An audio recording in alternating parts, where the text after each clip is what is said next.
अस्सलामुअलैकुम, नमस्कार साथियों। पिछले 2 महीने से हम डिस्कशन कर रहे हैं ईरान, अमेरिका और इजराइल की जंग की। लेकिन दूसरा एक जंग चल रहा है 2022 से 2022 फरवरी से लेकर 2026 पूरा 4 साल हो गया रशिया और यूक्रेन की जंग की। देखिए, रशिया उस साइड में अकेला है। रशिया के साथ हो तो चाइना और ईरान कुछ मदद कर रहा है रशिया की, और ख़ास करके ईरान ने बहुत मदद की रशिया की। ईरान की जो ड्रोन, शाही ड्रोन, उन्हें रशिया को दी। लेकिन इस 4 साल की जंग यूक्रेन और रशिया की कोई डिफेंस की कोई बराबरी नहीं कर सकते। कहा रशिया की डिफेंस सिस्टम और कहा रशिया की जो डिफेंस की कैपेबिलिटी व डिफेंस की ताकत और यूक्रेन की ताकत कोई ज़मीन आसमान की फ़र्क है। लेकिन इस 4 साल की जंग क्यों चल रहा है साथियों?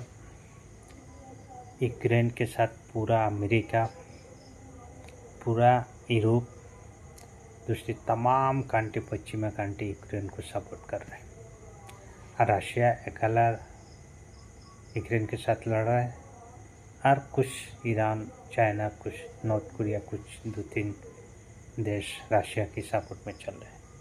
लेकिन इतना बड़ा छोटा यूक्रेन और कितना सेकंड वर्ल्ड की सुपर पावर बाय हथियार की पावर में सेकंड पोजीशन में है रशिया, क्यों आज 4 साल तक इस जंग चल रहा है? यही है एक कारण। पूरा यूरोप और पूरा अमेरिकन हथियार यूक्रेन को दिया हुआ है, और यूक्रेन को दे रहा है, और यूक्रेन से पैसा ले रहा है, और यूक्रेन को मदद कर रहा है। और उसी पश्चिमी हथियार से, यूरोप के हथियार से, अमेरिका के हथियार से यूक्रेन की फोर्स बाय यूक्रेन की जेलेंसी रशिया के साथ जंग लड़ रहा है। क्यों? जंग अगर किसी 2 मुल्कों के साथ होते तो बड़ा डिफेंस इंडस्ट्री को लाभ, सबसे ज़्यादा लाभ किसको होता है? सबसे बड़ा लाभ होता है डिफेंस इंडस्ट्री, बड़े डिफेंस इंडस्ट्री। और पश्चिमी देशों के अमेरिका बा बड़ा फ्रांस, जर्मनी, जापान, एगुलो टेक्नोलॉजी वाला कंट्री। यहाँ से हथियार बनते हैं।